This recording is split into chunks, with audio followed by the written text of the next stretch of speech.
Chapitre 40. L'Éternel parla à Moïse, et dit: Le premier jour du premier mois, tu dresseras le tabernacle, la tente d'assignation. Tu y placeras l'arche du témoignage, et tu couvriras l'arche avec le voile. Tu apporteras la table, et tu la disposeras en ordre. Tu apporteras le chandelier, et tu en arrangeras les lampes. Tu placeras l'autel d'or pour le parfum devant l'arche du témoignage, et tu mettras le rideau à l'entrée du tabernacle.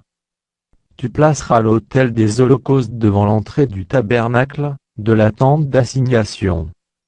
Tu placeras la cuve entre la tente d'assignation et l'autel, et tu y mettras de l'eau.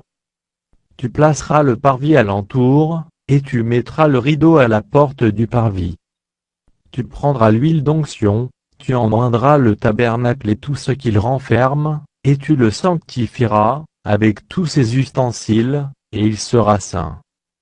Tu oindras l'autel des holocaustes et tous ses ustensiles, et tu sanctifieras l'autel, et l'autel sera très saint.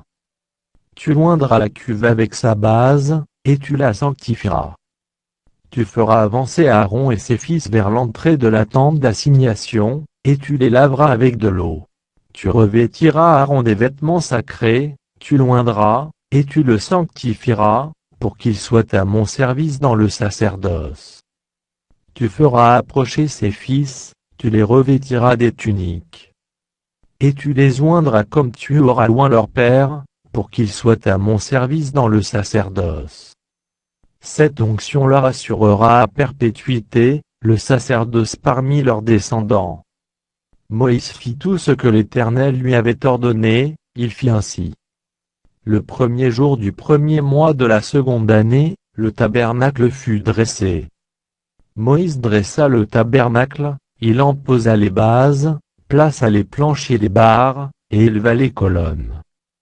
Il étendit la tente sur le tabernacle, et il mit la couverture de la tente par-dessus, comme l'Éternel l'avait ordonné à Moïse.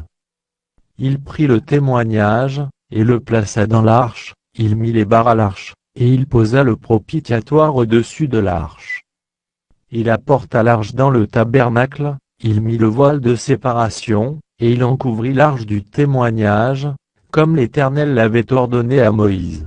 Il plaça la table dans la tente d'assignation, au côté septentrional du tabernacle, en dehors du voile. Et il y déposa en ordre les pains, devant l'Éternel, comme l'Éternel l'avait ordonné à Moïse. Il plaça le chandelier dans la tente d'assignation, en face de la table, au côté méridional du tabernacle. Et il en arrangea les lampes, devant l'Éternel, comme l'Éternel l'avait ordonné à Moïse.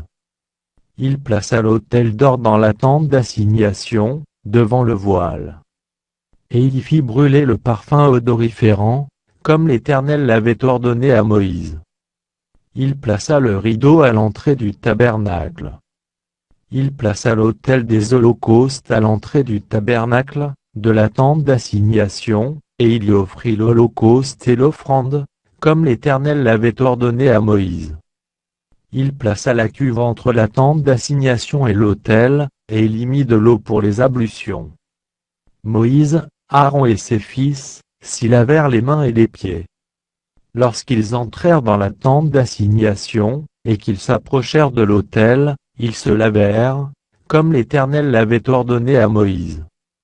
Il dressa le parvis autour du tabernacle et de l'autel, et il mit le rideau à la porte du parvis.